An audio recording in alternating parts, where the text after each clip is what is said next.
नमस्ते बच्चों। कक्षा 7 विषय गणित और प्रश्नावली 7.2 चल रही थी। इसका जो दूसरा भाग है वो अपने शुरू करना है तीसरे क्वेश्चन से। तो तीसरा क्वेश्चन क्या दे रखा है, ये बता रखा है कि ये सही करना है या नहीं है, ये चेक करना है। तो देखो क्या दे रखा है, P M equal to Q M. P M क्या है, क्यू एम के इक्वल है। ओ एम के होगा या यहाँ पे क्यू मान लो। कौन पी एम ए इक्वल है क्यू एम ए और ए एम। तो ये सर्वांग सम है। ये क्यों है ये बताना है। अब देखो P M equal to Q M, यहाँ पे उसने आपको डायग्राम दे रखा है और उसमें ये निशान लगा रखा है। तो किसी भी त्रिभुज की दो भुजाओं में ये निशान लगा होता है, तो इसका अर्थ है ये आपको क्या है, दिया गया है कि ये भुजा बराबर है, ये भुजा बराबर है, दी गई है, दो भुजाएं बराबर है। तो और ए एम दोनों सेम है, तो इसका अर्थ ये क्या होगी, उभयनिष्ठ भुजा। उभयनिष्ठ भुजा कि ए एम इसमें भी है और ए एम इसमें भी है, और ये भी क्या है, दिया गया है, ये निशान भी लगा गया है, दिया गया है। तो ये त्रिभुज क्या होगा, सर्वांग सम होगा। ये त्रिभुज सर्वांग सम होगा। इस प्रकार ये थे। इसके बाद देखो चौथा क्वेश्चन। चौथा क्वेश्चन आपको क्या दे रखा है, बस वही चेक करवा रहा है आपसे बार बार कि सत्य है या नहीं है। तो देखो कौन ए 30, तो कौन पी भी 30, कौन बी 40, क्यू भी 40, सी 110, आर भी 110। लेकिन इसकी आपको कोई भी भुजा का मान नहीं दिया, भुजा का मान कोई भी नहीं दिया।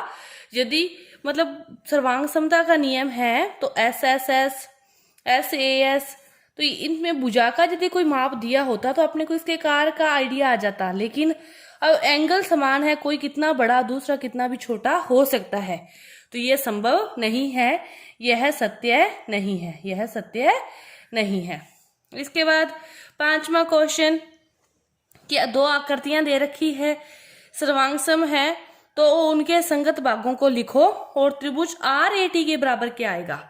ये इस प्रकार दो आकृतियां दे रखी है, उसमें आपको सर्वांग सम भागों को भी लिखना है और उसमें आर ए टी के इक्वल क्या आएगा ये भी लिखना है।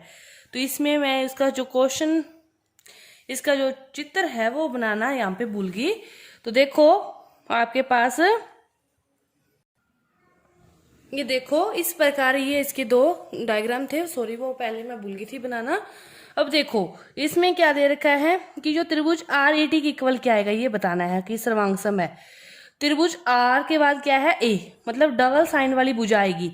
तो यहाँ से डबल साइन वाली भुजा कहाँ से स्टार्ट करें, और आर पर कौन सा एंगल है, ये वाला सिंगल एंगल है। तो यहाँ पे सिंगल एंगल कहाँ पे है, डब्ल्यू पे, और डब्ल्यू के बाद डबल साइड वाली भुजा कौन सी है, ओ। तो आर के बाद ए आ रहा है तो डब्ल्यू के बाद ओ, उसके बाद ए के बाद टी पर जा रहे हैं सिंगल लाइन, तो ओ के बाद सिंगल लाइन एन, तो डब्ल्यू ओ एन। तो क्या आएगा, त्रिभुज आर ए टी सर्वांग सम होगा त्रिभुज डब्ल्यू ओ एन। ये बाकी सारा लिख सकते हो आप कि जो आर ए है वो किसके इक्वल है, डब्ल्यू ओ के, ए टी इक्वल है किसके, ओ, ए टी इक्वल है किसके, ओ एन के, और उसके बाद इस प्रकार सारे एंगल वगैरह लिख सकते हो। ये था आपका पांचवा क्वेश्चन। इसके बाद देखो छठा क्वेश्चन। छठा क्वेश्चन क्या दे रखा है, सेम कंडीशन है, डायग्राम दे रखे हैं और आपसे पूछा है कि त्रिभुज बी सी ए के इक्वल क्या आएगा। बी के बाद सी की तरफ गए डबल भुजा बी टी ए, तो क्या आ जाएगा, त्रिभुज बी टी ए। इसमें देखो Q R S, Q R S, ये क्यू है, क्यू आर एस, क्यू के बाद सिंगल लाइन की तरफ गए, क्यू के बाद सिंगल लाइन की तरफ, सिंगल लाइन के बाद उस त्रिभुज की तरफ, इस एंगल की तरफ भी गए, सिंगल लाइन से इस एंगल की तरफ भी गए। तो यहां से चलेंगे फिर सिंगल लाइन वाली, तो ये एंगल है, तो टी पी क्यू, तो त्रिभुज टी पी क्यू। बस आपको कंडीशन देखनी है दोनों में, उसी अकॉर्डिंग चलना है। अब ये देखो आठवें में सेम आपको आकृति लिखनी है कि कौन सी किसके समरूप है। तो देखो कहीं से भी शुरू कर लो, कुछ नहीं दिया इसमें, आपको खुद को शुरू करना है, चाहे 90 से शुरू कर लो चाहे अलग से शुरू कर लो। तो अपने लिए त्रिभुज ए बी सी, ये 90 है, ये सेम है, तो ये वाली भुजा इनके बीच की सेम होगी। तो त्रिभुज ए बी सी, ए से अपने 90 पर आए हैं, 90 के बाद अपने वो एंगल पे जाएंगे, तो अपने कहां से चले, P से, P से 90 पर Q, Q से फिर वो एंगल R, तो सर्वांग होगा त्रिभुज PQR के। ये आपको भाषा लिखनी समझ में आनी चाहिए, ये बहुत जरूरी है। इसके बाद देखो 9वां क्वेश्चन। 9वां क्वेश्चन दे रखा है कि त्रिभुज ABC सर्वांग है FED की आपको भाषाएं देखनी है, सही है या नहीं है, तो कौन सी मतलब समान है, तो B90 है बीच वाला, इधर से E90 है बीच वाला, सही है। ED